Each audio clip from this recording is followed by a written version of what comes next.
Hello there, Alaskans, wherever you are. Welcome to the Must Read Alaska Show. Coming to you from somewhere in Alaska. This is the place where we talk about, you guessed it, Alaska. Where we keep the mainstream media on their toes and where we are standing up for what's right in a world run by leftists. You can find out more by heading over to mustreadalaska.com and also checking out the Must Read Alaska YouTube channel for some really great content. But first, let's get this party started.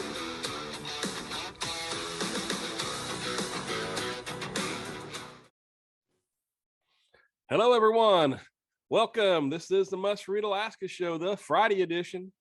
I'm your host, James Basden, coming to you from our virtual studios somewhere in Alaska. Hope you're having a great day. We've got a lot of great news to talk about, a lot of politics. It's going to be a fun show. Hopefully, we'll be entertaining and educational. If you haven't visited our website recently, please go to the Must Read Alaska website. That's where you're going to find all the great content that Suzanne Downing puts out. There's some great podcasts that John Quick worked on this week. Lots of guests. This is the place that you want to be if you want to help us keep the mainstream media on their toes. mustreadalaska.com. We want to start off by, of course, thanking our sponsorship this week, and that is Charlie Pierce for Governor. Great sponsor for the show. Thank you again, Charlie Pierce for Governor. Now let's get the show started. First topic I want to talk about today is inflation and the effects it's having on all of us here in Alaska. I picked up on an article that was put out by Lucinda Mahoney.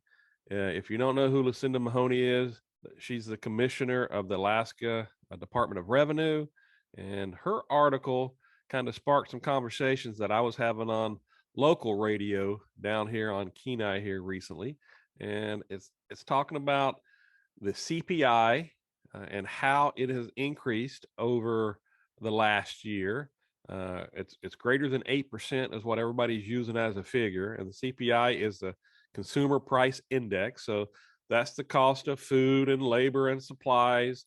And of course, if you go to a fast food restaurant or you go to the grocery store, or you go to fill your car up, the typical Alaskan, based on her article, is seeing about a $5,200 annual increase. So that's a tax you're paying. So for those people, typically, especially middle class, lower middle class, this is where it's going to hit home the most. The problem that I have with first is the CPI and the way the federal government comes up with those numbers. The 8% number is a false number. If you go back into the 1980s, back whenever they kept the CPI back, and this would have been back during the Reagan years, it was all based on the same goods every time they would put the CPI together. So example, if they looked at steak in January of 1980, they'd look at the price of steak also in January of 1981. So you would have comparison. Well, today it doesn't work that way. They'll go and they'll change their basket of goods to help them keep the number down low. So a lot of people, when you hear the economics of what's going on out there, a lot of people will tell you that the actual inflation number is probably twice as much as what they're saying. So instead of 8%, it's about 16%. And then if you think about interest rates, back in the day of the 80s, I can remember my first mortgage. My wife and I had a 12% mortgage on our first home back in the early 80s. Young people today don't understand how quick this is going to turn against them. You can also already see it in the housing market where the 30-year is going to 4 or 5% interest rate, and people are going to panic over that. Wait until it quickly by this end of this year hits 9 or 10%, and that's just the start of things. And this inflation, they used a term transitory to where they said it was only going to be temporary. I'm afraid that this is going to be with us a while, and it's going to take a lot to bring it back. It's going to take for us to open up our products and start producing oil and gas. We're going to have to start producing products in this country. Look, we're printing more money than we have goods, of course, and it's the inflation numbers are being propped up, of course, by the feds putting money out there to pay off their debt that they're holding, and it's going to continue to increase because there's no way that they're going to be able to bring the interest rates up to the level that they need to catch up with this inflation number to balance this, because they'll wreck the market. So there's a lot of worry going on right now in this country, and it's affecting our state. And you bring that back to our state and what's going on in Juneau. Now that we have increased barrel of oil to what, $100 to $110 a barrel right now, and it's going to increase, which is a positive for Alaskans because we make more money off that. But what does that happen? What does that affect Juneau? Juneau will spend more money this year. They won't pay off the debt that they need to. They won't pay off the loans that they have. They won't put money back into the CBR the way they should. So they're going to spend more money, and they're going to continue to battle over the permanent fund and the amount that they want to give you. And they're going to battle over the amount that they call, whether they call it a PFD or they call it an energy refund. And they need to get that fixed to where they only probably are doing about a 50-50 dividend this year and next year. But those savings, it needs to go back into our budget reserve. We don't need to spend more than we have, because when this thing tumbles, we're going to need to have savings to hopefully keep things in check over the next 3 or 4 years at a minimum. So inflation is a huge deal. The article that the commissioner put out, I thought was interesting, and it's a conversation that I'm having with many people down here. Even as I work in local government down here, it's one of the issues that I'm seeing right now when it comes to cost of living increases, dealing with employees, and how are we going to have an effect to where we can help keep employees whole, but at the same time we got to hurt taxpayers because we have to take more money from taxpayers to do that. And that's going to be the double-edged sword of this. So at some point, what is going to be the tipping point and the balancing point to keep all this in play? Just my thoughts on inflation.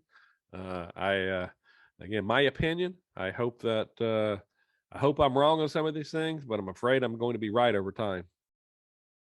Really good article here on the Must Read Alaska website that one of the guest contributors, Bruce Campbell, put out, and his prediction for the top 4 in the congressional special election. If everybody remembers, we've got a special election coming up June 11th. There are 48 candidates running for the replacement of Don Young, and this will be for the temporary seat that will expire in January. Of those 48 candidates, Bruce goes through a lot of numbers and figures on how he gets to how many people he think will vote this year, and just kind of running through the article. Again, Must Read Alaska, great place to go read it. But he has it broken down pretty good on what he thinks the turnout will be this year. If the mail-in ballot brings in 160,000 people to vote, he expects 75,000 of those to roughly to be Republicans, and about 25,000 Democrats, and then all the other party affiliates to fill in after that. Probably about 12,000 on the Alaska Independence Party. So based on his numbers and how he sees it falling out, his top 4 or 5 candidates, I'll read what he thinks will happen here. And of course, this may you may agree or disagree. Nick Begich, he thinks could get about 28,000 candidates. He's the longest running candidate right now. He's got a great number of volunteer endorsements. Tara Sweeney, he's got roughly, and both of these are Republicans. He estimates about 26,000 votes. She has a strong rural vote, and she will draw some D's as well as an N's and some U's to her election. Sarah Palin, who's also running as a Republican, 25,000 votes. Very, very strong draw of the N's and U's, and fewer already committed Republicans. And Josh Revak, he's going to get a lot of the uncommitted Republicans. Al Gross, the Democrat candidate, he doesn't think that he's going to make it into the top 4. When I did my top 4, I kind of thought that probably Al Gross would end up as one of the top 4, because he does have a lot of money, and the Democrats, I don't think they're going to split their votes as much as the other ones. So I think that he will of course get a lot of the Democrat vote. But if this falls out the way he expects it, the top 4 could be all Republicans. Again, this is interesting on how this jungle primary could work out, because you get to the end of this primary and you got the four top candidates. You may not have a Democrat, or you may not have an Alaska Independence Party who are major party candidates too. So that's kind of interesting to me. So for all those people who supported, the 50% of the people who supported this new ranked choice voting system that we got, there's going to be parties once we get through the primary and into the general election. There's going to be parties that aren't going to be represented. So I don't know if they thought this through as well as they should have. If I was one of those parties, that would upset me that I'm not going to have anybody in the general election. But you know what? Sometimes payback is hell when it comes to these elections and what we voted for. And this is going to be the first time that we see how ranked choice voting falls out, June 11th. It'll be interesting. We'll have some more numbers coming your way. But again, if you haven't had a chance, go to the Must Read Alaska website, read Bruce Campbell's article. Great article, fun. He's got a lot of good data in here. I enjoyed it, and I think you will too. So one of the stories that I continue to follow is the Elon Musk and the Twitter takeover, and where we're at now with watching the back and forth and the legal issues and the financing that's going to take place. But this is one I'm rooting for Elon Musk. I hope that he can have some positive changes when it comes to social media, and we get that openness again to where you can hear both sides of it. He made a comment this week that stated, you know what, if the 10% on the far right or 10% on the far left are mad at you because you're allowing things to stand on social media, you're probably in the right place. And I agree with that. It does look like he has secured funding for the bid for the takeover that he's submitted. The $46.5 billion he has secured from three different sources, $13 billion from Morgan Stanley, $12.5 billion from other banks, and then $21 billion from his own account, which must be nice. He's working on it really hard. He made some comments on Twitter, and I haven't been on Twitter in a while, but I am back on Twitter because I set my account up just so I can watch what he's doing.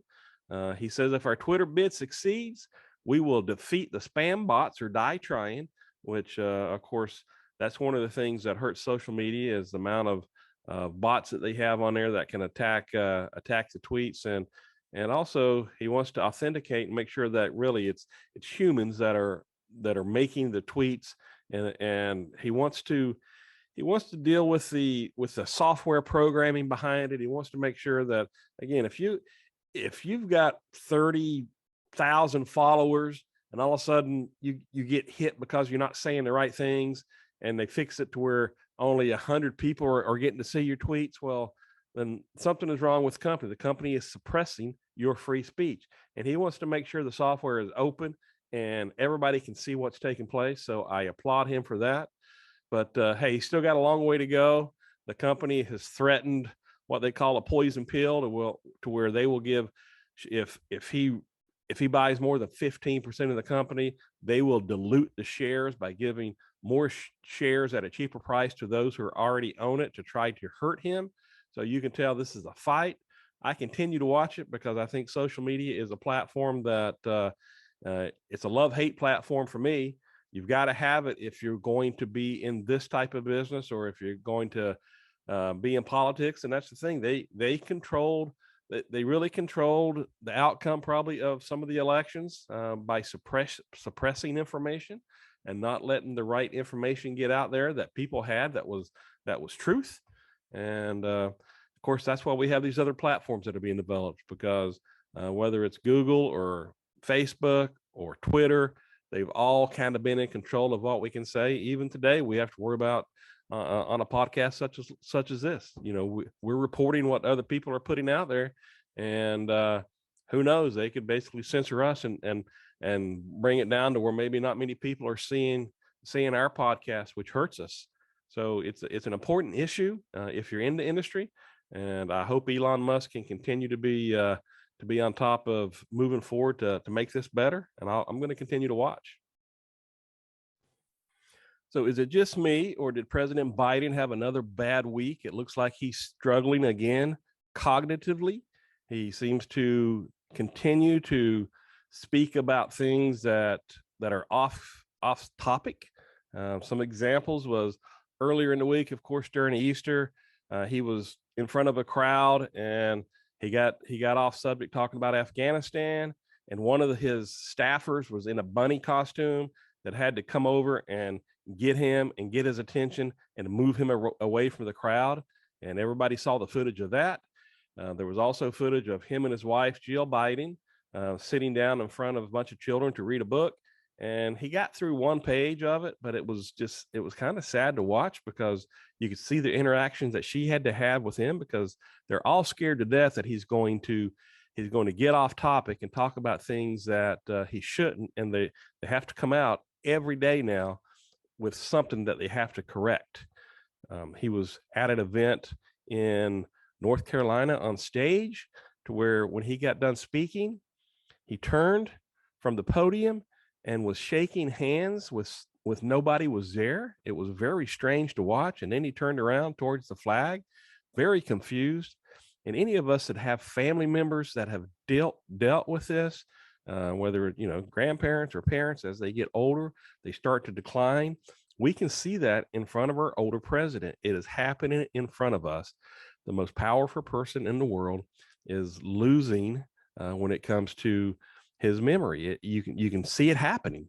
The last thing that happened was just this week. Also, he was being asked a question about Title 42 and his lifting of that at the border, dealing with the immigration issue, and he answered the question dealing with the mask mandates and the CDC. So even the questions that reporters are asking him, he's answering it with other things. So he's just very confused. It's sad to watch.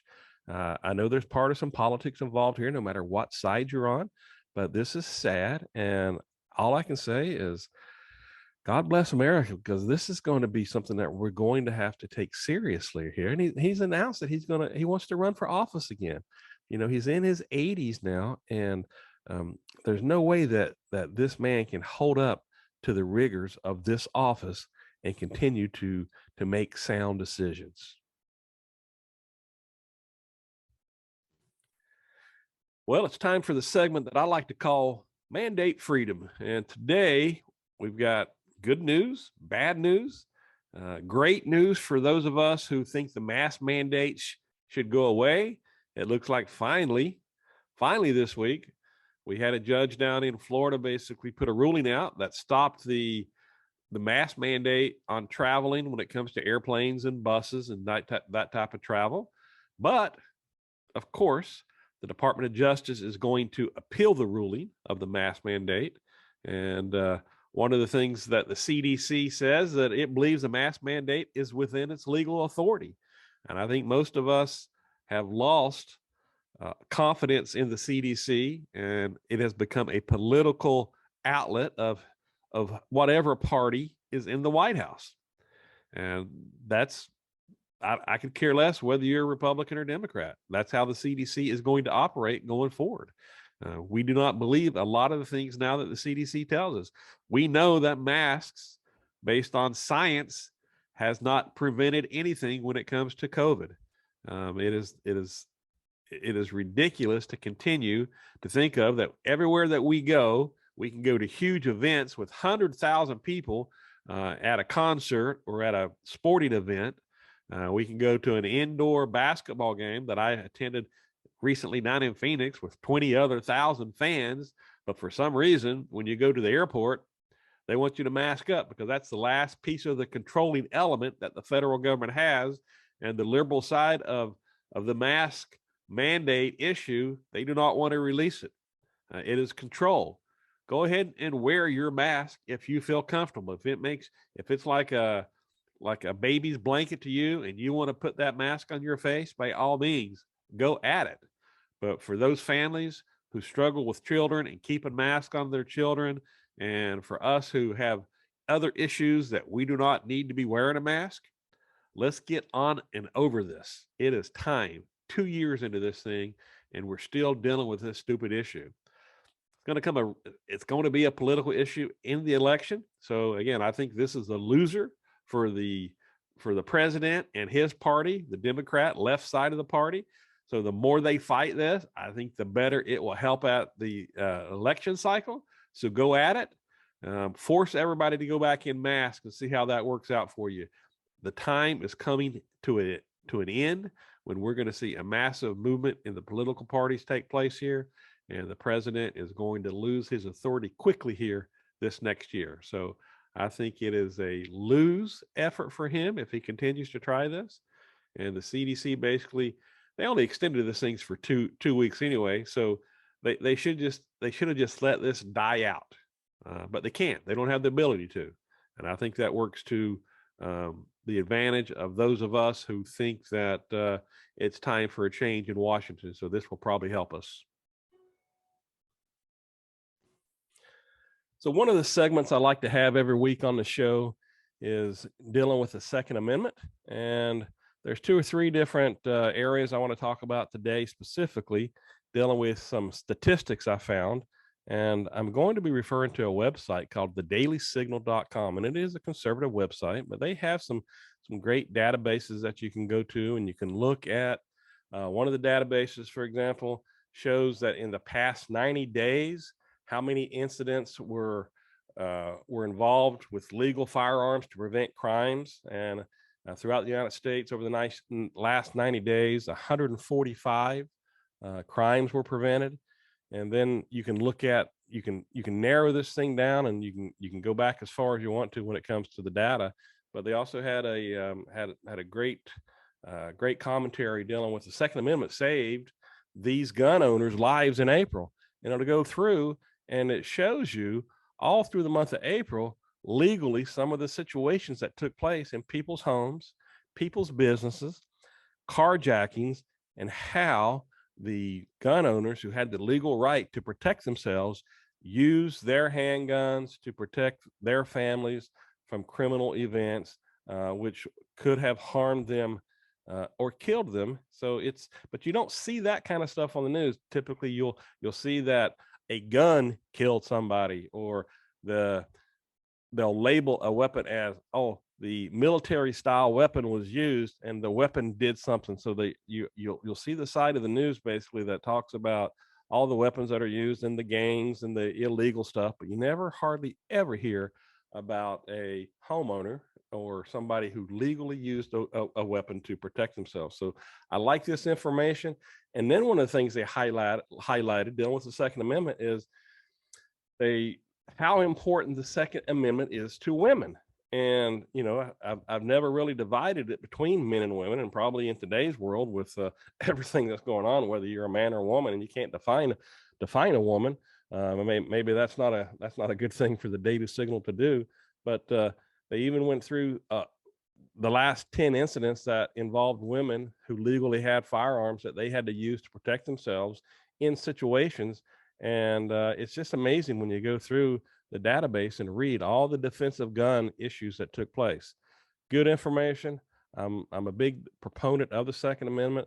The one dealing with women really caught my eye, just because here in the month of June and July, I get to help out with some training here at our local range. We have a Women on Target class that basically was just pushed out on social media down here on the Kenai Peninsula, and within hours it was filled up. So it just shows you the interest that women have in learning how to protect themselves, and I get to participate in that. And it's one of the it's a great opportunity. And if you haven't done that, do a search for Women on Target. They have great classes out there and training, and I'm part of that. And it's one of the things that I love doing over the last couple of years. As I wrap up the show today, I want to thank you for joining the Must Read Alaska show. Again, I want to thank our sponsor, Charlie Pierce for Governor, and think about joining us on the Must Read Alaska website. If you haven't been there recently, you can get us on all the different social media platforms, Facebook, Twitter. We're out there. Podcast. You can like the podcast and they'll automatically download. All the major players, whether it's on Apple or Google, any of the other ones that you think about, we're out there. the way we make this happen and how we keep the media on their toes in Alaska is we need your help. We need your donations to help us. That's how we can keep this going. And hopefully you will join us again next week. I'll be back next Friday. John Quick and Suzanne Downing will be on during the week. So have a great weekend. Get out and enjoy the spring weather. And I hope you have a great weekend. God bless.